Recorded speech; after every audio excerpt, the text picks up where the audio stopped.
Alors, je suis heureuse d'être ici. Je voulais commencer déjà avant tout par remercier Monsieur Nasser Chow pour l'invitation et pour cette belle organisation de la 9e édition du DSI Forum. Aujourd'hui, en fait, je pense que le thème, il est pile poil dans les temps. On va parler d'intelligence artificielle. Vous en avez parlé. Chris a déjà fait un petit summary de ce qui s'est passé hier. Et donc, du coup, aujourd'hui, on va parler plutôt DSI augmenté par l'intelligence artificielle. Alors, quelques mots sur ma personne, en fait, quelque part. Aujourd'hui, je suis Data and AI stratégiste, au fait, pour une grande entreprise qui travaille, en fait, dans cet univers-là. Je suis présidente d'une non-profit intitulée AI Exponential Thinker et je contribue à l'occasion aussi à Forbes et au MIT en tant que contributrice aux États-Unis. Alors, let's start. OK, perfect. Alors, l'agenda aujourd'hui de cette présentation, donc on va parler au tout début de tout ce qui est AI, Vision and Strategy. Donc, alors, pour ceux qui ne comprennent peut-être pas en français, la présentation est en anglais.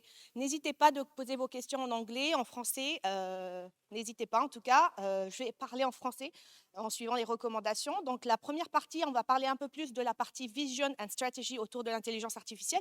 On va démarrer par la transformation digitale, forcément, qui est le point de départ. Et puis par la suite, on va parler aussi de la partie AI for Application and Operation, c'est-à-dire on va aller vraiment en immersion dans le domaine de la DSI, sans pour autant prétendre connaître tout le détail de la DSI, bien évidemment, mais on va prendre des axes particuliers pour pouvoir en fait s'immerser et voir l'IA, l'impact de l'IA, l'utilité de l'IA, et où on en est aujourd'hui aussi au niveau des entreprises, au niveau global, international.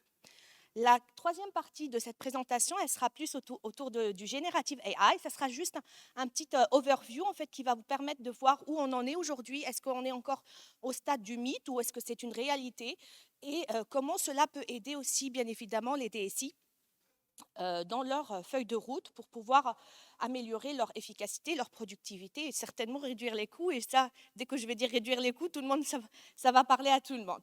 Je vais finir sur la partie Responsible AI, mais je ne vais pas rester énormément sur cette partie-là. Je vais juste vous donner un petit peu de flavor là-dessus pour que vous compreniez un petit peu l'importance de ce sujet, bien évidemment. Il ne s'agit pas que des résultats, il s'agit aussi d'être responsable de la mise en place de cette technologie.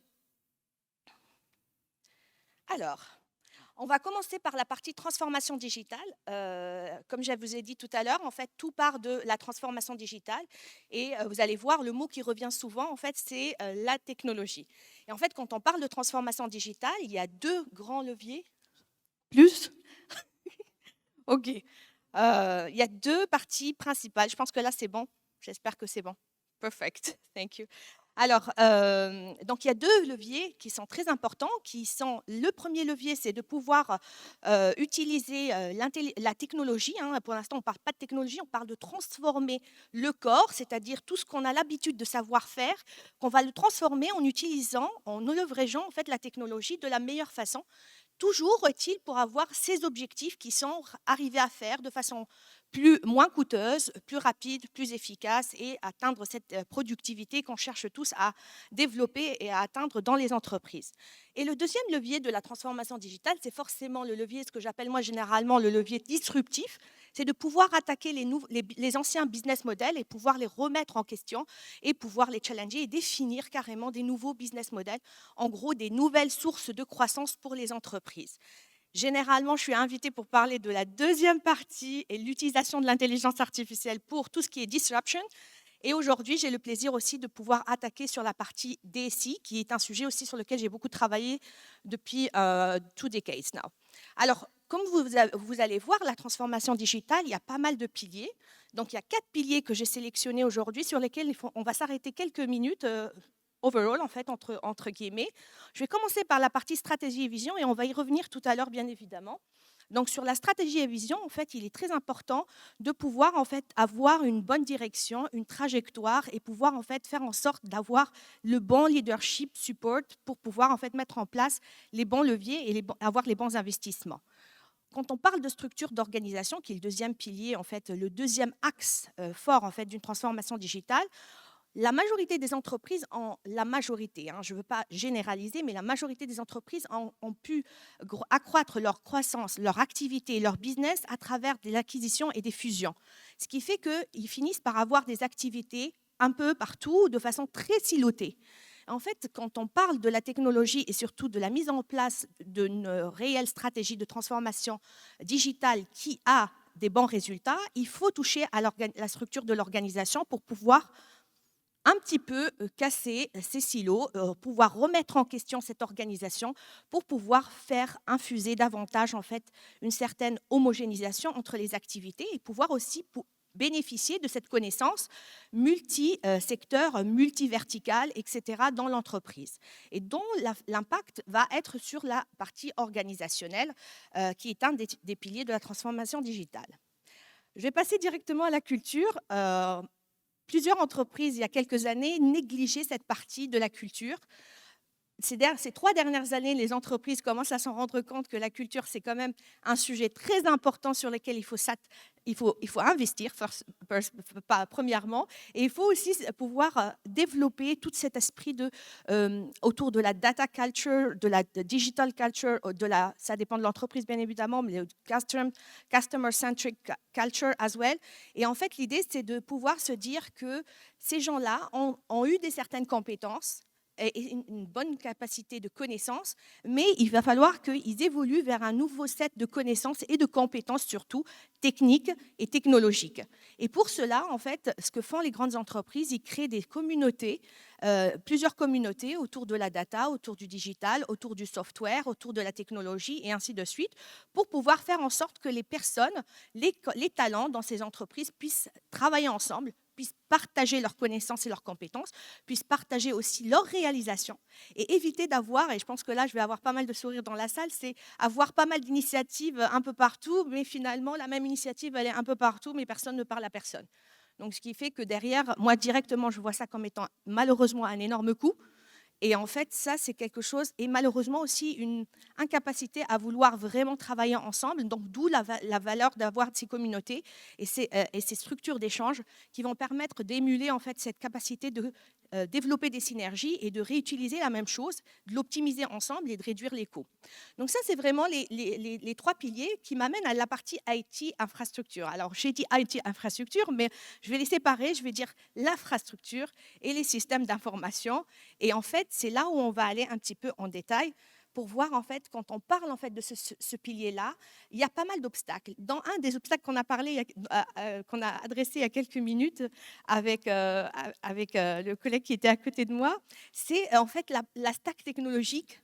Les entreprises restent quand même à une stack technologique qui est existante et il y a énormément de résistance, etc. Sauf que cette stack technologique, elle supporte toute l'évolution du business, en fait, et l'activité du business. Donc, il y a un réel besoin de pouvoir travailler sur une nouvelle feuille de route qui fait en sorte qu'elle ne soit pas brutale. J'aime bien dire ça, qu'elle ne soit pas brutale dans le sens où il est important de se poser la question d'avoir une bimodale approche qui fait en sorte qu'on définit un stream, en fait, qui permet de développer des nouvelles technologies et de les mettre à la bonne maturité, au bon service, au bon usage, mais tout en maintenant un début de quelque chose qui est existant, qui est le legacy, et petit à petit commencer à décommissionner au fur et à mesure qu'on arrive à stabiliser la stack technologique nouvelle, qu'on puisse la rendre à la bonne scalabilité, etc., qu'elle soit utilisée, bien évidemment. Parce que je pense que vous le saviez très bien, ce n'est pas une question d'avoir la stack technologique, c'est pouvoir l'utiliser au bon usage, en fait, et pouvoir voir l'impact au niveau des utilisateurs qui sont les business, en fait. Donc ça, c'est une des solutions possibles quand il s'agit de mettre en place une stratégie digitale qui impacte correctement la partie IT. Et la deuxième partie, c'est bien évidemment, quand on met une nouvelle stack technologique, il est très important de pouvoir la monitorer, de pouvoir en fait de voir son évolution, les résultats de cette stack technologique et de pouvoir aussi montrer tous ces résultats-là pour pouvoir permettre d'avoir de plus en plus d'engagement des business et de leadership et des patrons de l'entreprise. C'est très important parce qu'en fait, ils ne vont pas vous croire sur parole et il est très important de leur montrer des résultats, de pouvoir montrer aussi les défaillances, si elles existent, et bien évidemment elles existent, et quel est le plan d'action pour pouvoir les mettre en place, les remédier à tout cela, et ainsi de suite, et pouvoir décommissionner le legacy de façon à ce que le business ne soit pas impacté et que le business puisse profiter bien évidemment de la nouvelle stack technologique et de toutes ses capacités technologiques. Et donc, ça m'amène directement à l'intelligence artificielle. Et vous voyez mon sourire, dès que je parle d'intelligence artificielle, c'est plus fort que moi.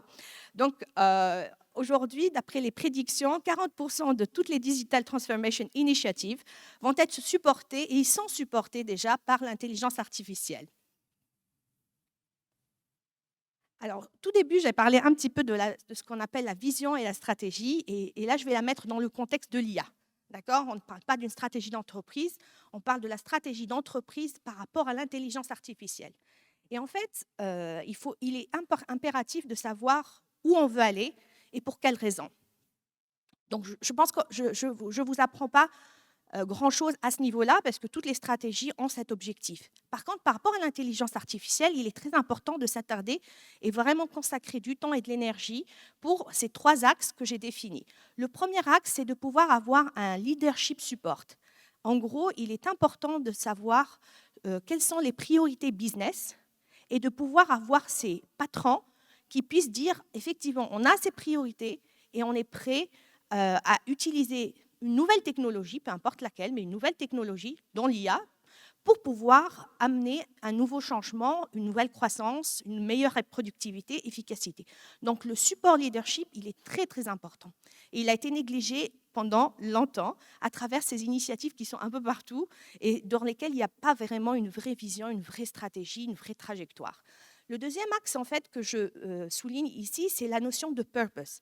En gros, c'est de pouvoir se dire quels sont les objectifs, finalement, que je veux atteindre et comment je vais pouvoir les mesurer.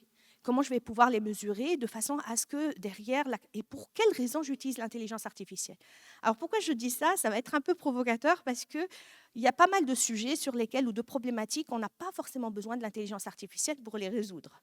Et ça, c'est très important de se poser souvent la question, est-ce que l'IA, et après je vais vous donner un overview très détaillé sur l'IA pour vous donner un peu plus d'idées de quoi il s'agit, mais est-ce que cette technologie, elle va apporter vraiment une plus-value par rapport à une autre technologie, par rapport à une autre façon de développer, etc., ou par rapport à une stack existante qui fait son travail. Donc, il est très important de voir l'importance et l'utilité d'utiliser l'IA ou non. Pourquoi je dis ça ? Parce que l'IA, c'est quand même un coût. Donc, il est très important de pouvoir bien l'argumenter et bien voir sa valeur ajoutée pour que déjà, il y a de la confiance par rapport au patron de l'entreprise. Ils vous font confiance que derrière, effectivement, par rapport à une solution X, Y, c'est la Z avec de l'intelligence artificielle qui va apporter ce delta additionnel qui mérite de mettre plus d'investissement, bien évidemment. Et c'est un risque. Quand on dit investissement, on dit risque. Et dans une entreprise, c'est comme ça que ça fonctionne. Et le troisième pilier, c'est créer cette ambition derrière. En fait, je dis souvent, ceux qui travaillent dans l'intelligence artificielle, si c'est des simples technologues, en fait, ça ne fonctionne pas dans les grandes entreprises. Pour une simple raison, c'est qu'en fait, on a besoin d'avoir des buy-in, c'est-à-dire des gens qui vont croire en votre ambition de pouvoir utiliser cette technologie, de l'apporter le bon résultat associé à cette technologie. Et ce n'est pas une question juste, j'ai la technologie, j'ai l'algorithme, ça fonctionne, c'est tout. Il n'y a aucun patron qui va vous croire avec ces phrases. Aucun patron.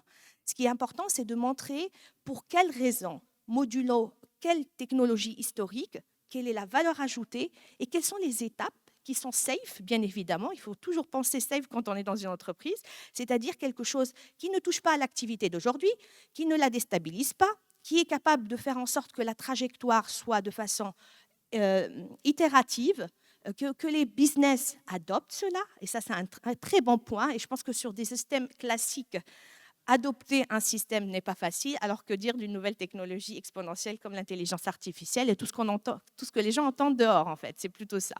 Donc ça, c'est le troisième axe qu'il faut aussi pouvoir prendre en considération quand il s'agit de créer une vision et une stratégie pour une entreprise par rapport à l'intelligence artificielle.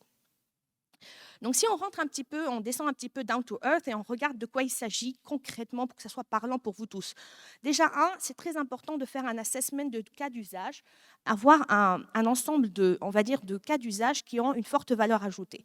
Ça, ça permettra d'être sur une bonne feuille de route qui permettra de construire cette roadmap, quelque part cette trajectoire. Et comme j'ai dit tout à l'heure, le support leadership, pourquoi? Parce qu'il faut de l'investissement, il faut beaucoup d'argent. Et donc, il est important aussi de pouvoir leur montrer que quelque part, on a besoin de ressources pour pouvoir mettre en place cette nouvelle feuille de route avec ces nouveaux cas d'usage et cette technologie qui va apporter une valeur ajoutée. Donc ça, c'est vraiment les 3 axes sur lesquels il est très important de travailler pour pouvoir traiter et construire cette trajectoire, cette route pour pouvoir avoir cette croissance. En fait, à la fin de la journée, pourquoi on utilise l'intelligence artificielle? Certes, c'est pour de la productivité, de l'efficacité, mais c'est pour avoir plus de croissance, plus d'argent pour l'entreprise. Donc ça, c'est très important de le voir. Et tout est drivé sur le business. Alors, étant donné qu'on n'a pas eu trop le temps de parler de tous les leviers de la stratégie et d'une stratégie d'intelligence artificielle, n'hésitez pas, en fait, j'ai des épisodes en fait, dans lesquels en fait, on s'arrête complètement avec des experts internationaux pour développer tout ce que ça veut dire une stratégie d'intelligence artificielle, quels sont les piliers, quelles sont les lacunes, comment on peut améliorer cela, comment on peut développer une nouvelle stratégie qui a du sens par rapport à l'organisation. Et maintenant, je vais aller beaucoup plus sur la partie IT.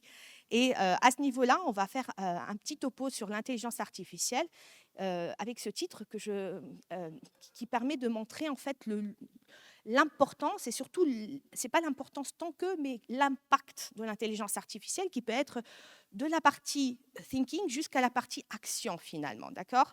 Et là, en fait, vous allez voir que l'IA, les techniques derrière l'IA, ils sont extrêmement riches, ils sont extrêmement variés. On peut être sur des techniques classiques un petit peu, moi j'appelle ça classique parce que le machine learning, il existe depuis très très longtemps. Donc en fait, après, il y a eu des techniques dans le machine learning qui sont nouvelles, bien évidemment, mais le machine learning n'a pas été créé il y a 10 ans. Hein. C'est quelque chose qui existe depuis très longtemps. Je pense que plein d'entre vous ont connu tout ce qui est le data mining. Il y a bien longtemps, on connu les systèmes experts, il y a bien longtemps, bien évidemment, ils les ont utilisés pour leur business, pour leurs entreprises. Bien évidemment, les choses évoluent rapidement ce dernier décade, donc ce qui fait que le set en fait, de techniques est en train de se développer de façon beaucoup plus efficace et de beaucoup plus rapide. Pour la simple raison, c'est qu'aujourd'hui, on a le cloud, on a cette rapidité et cette capacité de calcul qui est extrêmement impressionnante, qui fait en sorte qu'on arrive à avoir de plus en plus de résultats pertinent par rapport à ces techniques. Donc, vous voyez le machine learning. Moi, je trouve qu'aujourd'hui, tout ce qui est apprentissage supervisé, insupervisé est très, très consommé dans les entreprises internationales déjà par rapport à des cas d'usage. Ça apporte des résultats, c'est explicable, etc. Par contre, là où on voit moins, c'est beaucoup plus sur tout ce qui est reinforcement learning. C'est encore des techniques qui sont très avancées sur lesquelles les entreprises ne les mettent pas forcément en exercice facilement. Tout ce qui est natural language processing, ça c'est quelque chose que vous voyez forcément partout dans les entreprises quand il s'agit de chatbot. Je pense que tout le monde a développé un chatbot dans son entreprise. Donc après le chatbot, il y a beaucoup plus, on parle de chatbot, c'est easy, mais derrière il y a beaucoup plus de techniques, que ce soit du NLP classique, que ce soit du NLG ou du NLU. Et en fait, selon le levier de technicité qu'on met derrière, on est en capacité d'avoir des résultats de plus en plus performants. Et tout à l'heure, je vais vous donner des exemples où exactement ça apporte beaucoup de résultats pour les DSI, bien évidemment, et les Chief Information Officers. Alors, tout ce qui est robotic process automation, je pense que c'est quelque chose de très classique. Moi, je le nomme classique, mais en tout cas, ça a donné des bons résultats. C'est quelque chose qui existe depuis un certain temps. Là où c'était nouveau ces dernières années, c'était plutôt l'émergence de l'AI dans cet univers-là pour pouvoir automatiser les process. Mais finalement, le domaine en lui-même n'est pas si nouveau que ça. Il y a tout ce qui est computer vision, et c'est là où on voit plus les jeunes talents qui adorent travailler sur ces technologies-là. Tout ce qui est analyse de l'image, analyse de la vidéo, etc. C'est des techniques des technologies qui sont extrêmement consommatrices, mais qui apportent aussi des résultats extrêmement pertinents. C'est quelque chose aujourd'hui sur lequel c'est consommateur de ressources, mais c'est consommateur de données aussi. C'est-à-dire il faut avoir un bon set de données pour pouvoir avoir des bons résultats. Et je terminerai sur tout ce qui est decision making, parce que c'est important. Pourquoi on fait tout cela? Pourquoi on met en place toutes ces technologies? C'est parce que derrière, l'IA permet aussi d'aider à une meilleure prise de décision. Et donc, c'est important en fait, de pouvoir utiliser cette technologie à ce niveau-là.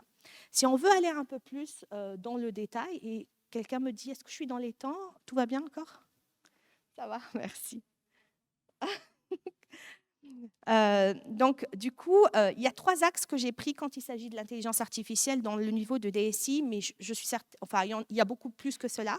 Là, il y a 3 axes sur lesquels on va s'arrêter quelques minutes. La partie de tout ce qui est quality assurance, en fait, finalement, là, j'ai pris des exemples pour que ça soit parlant.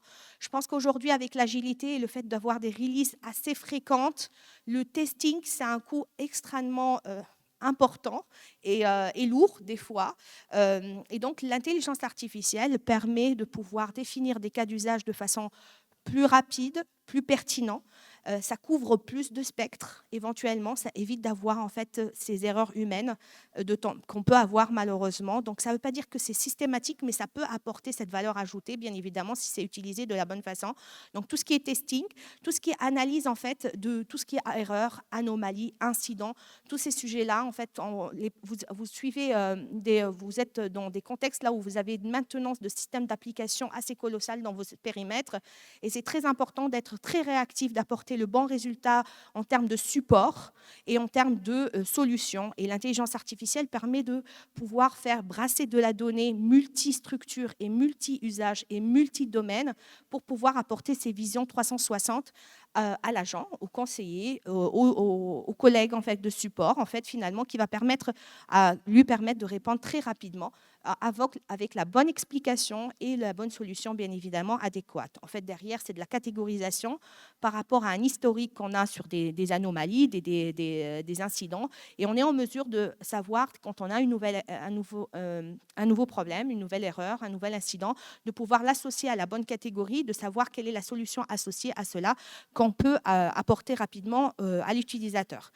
Une autre partie que j'ai préféré mettre ici, mais généralement le social media analysis, vous n'allez pas le voir dans ce contexte, mais ça va vous étonner parce qu'on peut l'utiliser aussi dans ce contexte, bien évidemment. Dans quel contexte? Pratiquement, quand on a des applications et des systèmes qu'on met en place et qu'on release, en fait, ou des produits ou des solutions, les utilisateurs, les end-users, en fait, qui sont dehors, vont l'utiliser. Par exemple, une application, etc.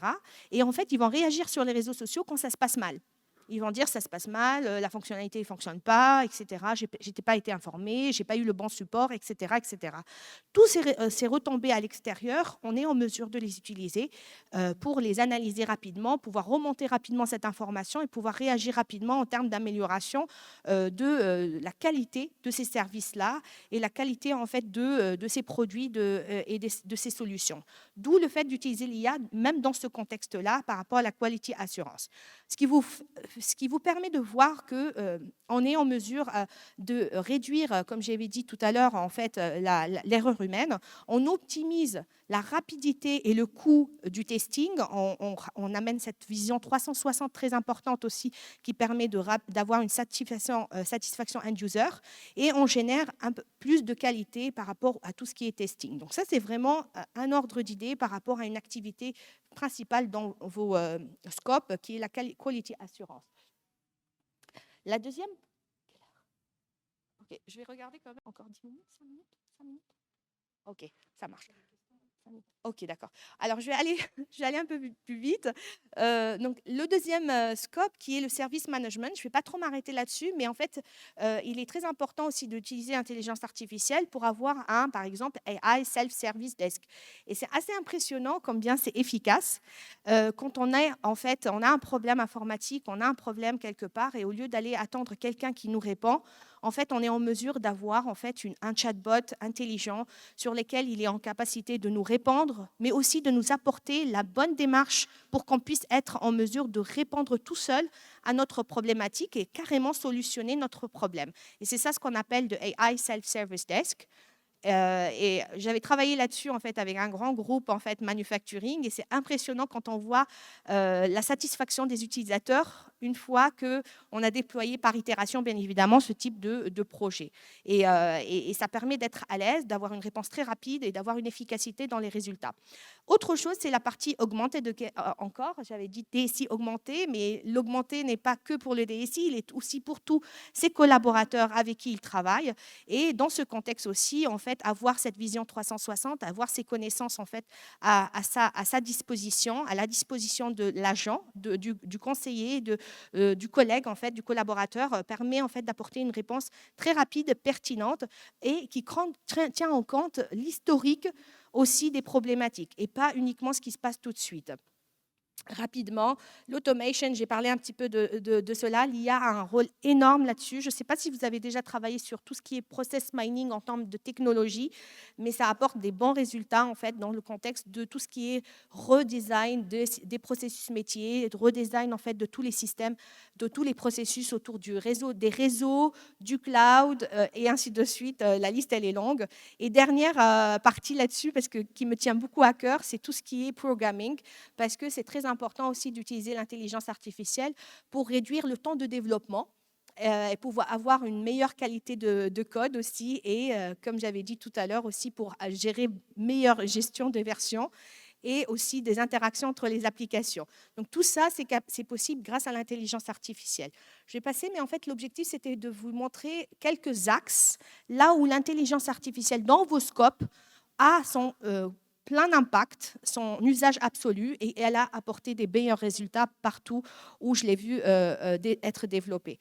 Si on veut prendre un cran au-dessus, en fait, on peut parler de AI Ops, et finalement, c'est ce que je vous ai raconté jusqu'à maintenant sur les 3 axes, mais maintenant, passer à l'échelle sur l'ensemble de l'activité, utiliser l'intelligence artificielle. Donc, il y a des plateformes qui le permettent, et il y a aussi, bien évidemment, des développements silotés qui est possible, comme je l'ai présenté aussi bien un petit peu avant. Je vais passer très rapidement, mais en tout cas, juste pour dire, comme ça je laisse un peu le temps aux questions. Le Generative AI, je vais répondre à la question. Aujourd'hui, le Generative AI, quand on revient à novembre 2022, on s'est réveillés tous avec cet outil ChatGPT, en fait, qui est accessible à tout le monde. Tout le monde pensait que c'était un jouet, en fait, qu'on peut utiliser partout. Pendant longtemps, les gens pensaient que c'était encore un mythe. Aujourd'hui, c'est une réalité. Les grands groupes, en fait, ont déjà tous réagi par rapport à cela. Forcément, Microsoft, la question ne se pose même pas. Nvidia, bien évidemment. Google, pendant longtemps, en fait, je me suis réveillée en fait, autour de novembre, je me rappelle encore, à avoir 4 interviews en moins de 3 semaines par des journalistes qui me posaient la question, est-ce que Google, il va finir? C'est fini pour Google de toute façon. Il n'y a plus de raison, ils vont jamais pouvoir réagir face à cela. Et en fait, c'est pas vrai parce que quelques mois après, ils ont riposté correctement d'ailleurs, comme d'habitude. Et aujourd'hui, ils l'ont un peu embedded dans leur stack carrément. Donc, vous le voyez partout. Et en fait, si vous voulez savoir un peu plus, en fait, j'ai un épisode de podcast avec un grand ingénieur tunisien, directeur chez Google, là où on parle du Generative AI particulièrement et de toute cette révolution qu'a lancée Google au début de cette année d'ailleurs. Rapidement, et pourquoi je dis que ce n'est plus un mythe, c'est une réalité. Quand vous regardez les investissements, en fait, c'est passé de 1,5 milliard en 2022 sur les startups, et les startups sont généralement un très bon indicateur pour voir l'évolution du marché généralement, hein, à 5,9, pratiquement 6 en 2022. C'est au moment où on est arrivé sur ChatGPT. En fait, la croissance elle a été impressionnante, et vous allez regarder en fait dans le schéma. En fait, le Generative AI touche à tous les niveaux, en fait, que ce soit du texte, de la vidéo, de l'image, etc. Et on a des startups assez impressionnantes dans tous les axes, en fait, et je suis certaine qu'ici en Tunisie, on en a aussi. Et en termes de valeur maintenant, parce que les investissements sont quelque chose pour les startups, mais est-ce que ça génère de la valeur? On m'a posé cette question pendant des mois.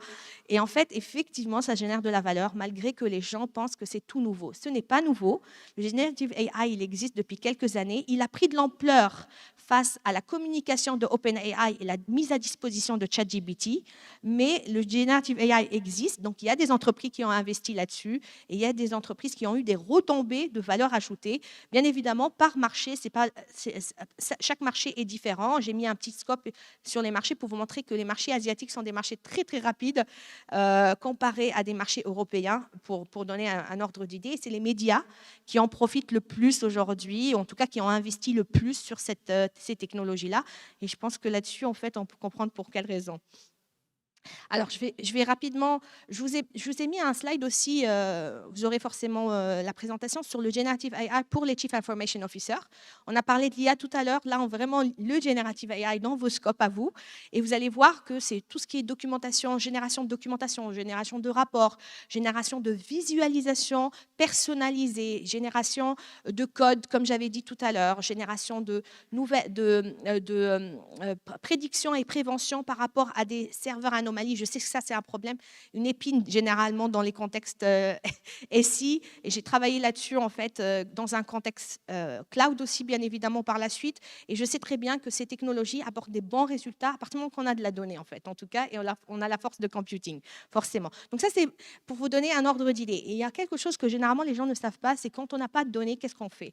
En fait, quand on n'a pas vraiment un set de données suffisant, on est en mesure, ou une autre alternative, les gens ne connaissent pas beaucoup, c'est pas qu'on n'a pas la donnée. Des fois, on a la donnée, mais en termes de privacy, on n'a pas le droit de l'utiliser tel que c'est. C'est pourquoi on est en mesure de générer de la donnée synthétique pour pouvoir adresser des problématiques de sécurité, par exemple, de privacy qu'il faut respecter. Donc, on génère de la donnée synthétique à travers le Generative AI qui nous permet d'avoir ces sets de données qui respectent les règles de GDPR, d'accord? Ainsi de suite. Donc, c'est juste pour vous donner un ordre d'idée de l'étendue de la chose. Je vais peut-être m'arrêter.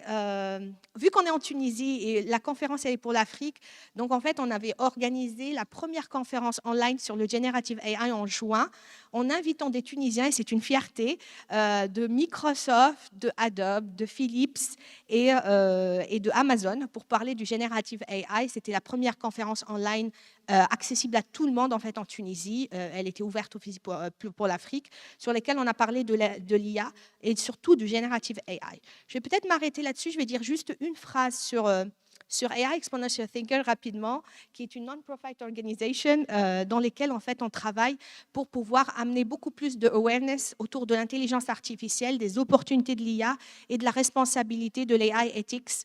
Tout ce qui ça veut dire, en gros, il faut être conscient que l'IA c'est important, c'est extrêmement pertinent, mais aussi ça peut amener des risques. Il faut que tous ensemble on soit conscients de ces risques-là pour pouvoir protéger nos sociétés. Et donc cette organisation non-profit, en fait, elle permet de pouvoir créer cette awareness, avoir du contenu avec les experts mondiaux pour pouvoir en fait apporter ce contenu et cette connaissance auprès des plus jeunes en fait dans le monde. Aujourd'hui, il en existe dans plus que 30 pays et on génère du contenu assez souvent avec que des experts internationaux de Singularity University, de Nvidia, de Google, de Meta, de TikTok, etc., des plus grandes entreprises pour rendre cette connaissance accessible à tout le monde et ne pas la laisser que pour des experts qui sont dans ces entreprises. Et ça, c'est très important de rendre accessible et de donner de l'espoir à d'autres qui vont pouvoir en fait apprendre cette connaissance, cette capacité technologique et l'utiliser pour leur croissance, leur communauté, leur société, leurs entreprises, bien évidemment, et ainsi de suite. Et notre petit prochain bébé, c'est Humanize AI. C'est un podcast qu'on est en train de préparer, qu'on a eu la chance d'avoir le kick-off avec une astronaute américaine, Anousheh Ansari, qui est la PDG de la plus grande fondation d'innovation dans la planète. C'est elle qui kick-off en fait cette nouvelle série que je lance prochainement, au début 2024, avec des invités de TikTok, de Meta, de Google et ainsi de suite. Et on cherche des sponsors pour cette nouvelle série qui sort et qui est en préparation aujourd'hui. En tout cas, je vous remercie. Merci encore. Et si vous avez des questions, je suis à l'écoute. J'espère que j'étais dans les temps. Merci beaucoup, bravo. Bravo, Dr Lobna. Alors, il y a déjà des mains qui se lèvent pour les questions. Voilà, vous avez une hôtesse derrière vous, madame. Vous pouvez juste vous présenter et puis après, vous posez votre question. Bravo. Alors, Raouia Ayeshi, universitaire à l'Université de Tunis. On parle bien dans le micro. Raouia Ayeshi, universitaire à l'Université de Tunis. Je vous félicite pour la qualité de ces slides et cette présentation. Merci beaucoup. Alors, en fait, dans le cadre du domaine du social media analysis, j'aimerais savoir, est-ce que les entreprises tunisiennes sont au courant de l'importance du contenu qui existe dans les pages officielles Facebook ou LinkedIn, que ce soit, je parle des grandes entreprises ou même pardon, j'ai noté ça, la présidence du gouvernement, les pages des ministères, etc. Est-ce qu'ils sont au courant de ça? Et est-ce qu'il y a des policies pour extraire ces datas et concevoir des systèmes d'aide à la décision? Merci. Ok, très bonne question. Alors, je ne vais pas pouvoir répondre au nom des organisations tunisiennes, du ministère, etc. Par contre, là où je peux répondre, c'est que aujourd'hui, cette matière-là, c'est une mine d'or en termes d'information. On l'utilise dans plein d'endroits, dans plein d'entreprises. En tout cas, je l'utilise, moi, dans plein d'entreprises, par exemple, dans le domaine du luxe. C'est très utilisé cette donnée-là parce qu'elle permet d'être très réactive, très proche du consommateur, très proche de l'utilisateur, très proche des prospects aussi, et pas que des utilisateurs, pour pouvoir traquer comment ça fonctionne, quelles sont leurs appétences, comment on peut réagir avec eux, qu'est-ce qu'on peut leur personnaliser, et ainsi de suite. Les institutions beaucoup plus, je dirais, euh, ministériels et autres, dans certains pays, ils les utilisent, ça je le sais. Par contre, en Tunisie, je ne suis pas certaine, je ne sais pas tout court en fait s'ils l'utilisent ou non. Mais ce qui est sûr, c'est que c'est une bonne question parce que c'est un bon contenu. Alors, bon contenu, ça se discute, mais en tout cas, c'est un contenu, d'accord? C'est un contenu qui mérite une analyse pour pouvoir voir qu'est-ce qu'il existe dedans en termes de valeur, mais aussi en termes de signaux, peut-être aussi, d'alerte, de risque. Et ainsi de suite. Et donc, forcément, c'est une source de connaissances pour pouvoir développer ces systèmes d'aide à la décision. Donc, la réponse est certainement oui, on le fait. Par contre, je ne peux pas répondre sur des entreprises ou des organisations en Tunisie particulièrement aujourd'hui. Merci. Nous avons une autre main qui se lève. Bonjour, Haitham Hamida, DSI Wayfair Bank. Ce que vous venez de présenter est très intéressant et ça fait vraiment rêver. Une question simple. Quels sont, d'après vous, les prérequis pour pouvoir adopter de telles technologies? Les prérequis. Ok. Comme vous savez, ça c'est une grande aventure, vraiment un grand changement. Oui. Mais pour commencer réellement sur terrain, d'après vous, qu'est-ce que vous recommandez comme prérequis? Ok. Et merci. J'avais préconisé ce type de questions, c'est pourquoi j'avais mis un slide là-dessus, en fait, dans lequel je précise une feuille de route qui est plus concrète, down to earth, plutôt que d'aller hyper et sortir la feuille de route sur 5 années, hein, qu'on ne serait même pas en capacité d'implémenter pas 20%, d'accord? Donc, en fait, c'est très important de faire un assessment, en fait, sur les cas d'usage par rapport aux priorités business. Et donc de prendre quelques cas d'usage, pas tous bien sûr, qui apportent le plus de valeur ajoutée. Et quand je parle de valeur ajoutée, c'est-à-dire il faut un calcul de ROI, même si c'est extrêmement difficile de calculer un ROI avant même d'avoir sur des technologies comme l'IA. Mais c'est possible, on le fait. Donc il faut calculer un ROI, même en estimation, d'accord? Et il faut avoir aussi le buy-in du support du leadership, c'est-à-dire le business en question, qui croit au fait que derrière, ça va lui apporter une valeur ajoutée par rapport à vos arguments, bien évidemment, par rapport à toute l'étude que vous allez faire et le calcul d'ROI avec, bien sûr, le business, etc. Donc, plutôt partir sur une feuille de route beaucoup plus sur quelques cas d'usage, mais sur lesquels la valeur ajoutée, elle est rapide à montrer, j'insiste, et à mesurer. Et pas avoir des cas d'usage qui partent dans tous les sens dans l'entreprise. C'est malheureusement le cas de plein d'organisations. Et à la fin, on n'a pas cette route qui est claire et ce buy-in qui est appuyé dans le temps. Et quand je dis appuyé dans le temps, c'est-à-dire que quelque part, si aujourd'hui il a dit oui, l'année prochaine, il continuera de dire oui. Et il ne dira pas non. Par contre, si on est sur ces petits cas d'usage silotés un peu partout, rapidement, en fait, ça se tasse et ça se calme et ça ne continue pas. Donc, c'est très important de partir sur un certain nombre de cas d'usage à forte valeur ajoutée, rapidement démontrables en termes de résultats. Quand je dirais rapidement, ça ne veut pas dire d'un coup, hein, c'est en itération, soyons réalistes, d'accord? Mais en tout cas, dès les premières itérations, on est capable de voir un changement entre ce que je fais aujourd'hui, ce que j'ai en tant que business, et avec ce module-là, qu'est-ce que ça m'a changé? En fait, je suis plus réactive, je vois des signaux que je n'ai jamais vus, ainsi de suite, ainsi de suite. Je vous donne des exemples concrets. Donc ça, c'est très important. Et avoir un investissement un petit peu associé aussi, parce que sans investissement, malheureusement, on continuera par faire des petits bouts qui ne seront même pas capables d'être poussés en scalabilité dans la production.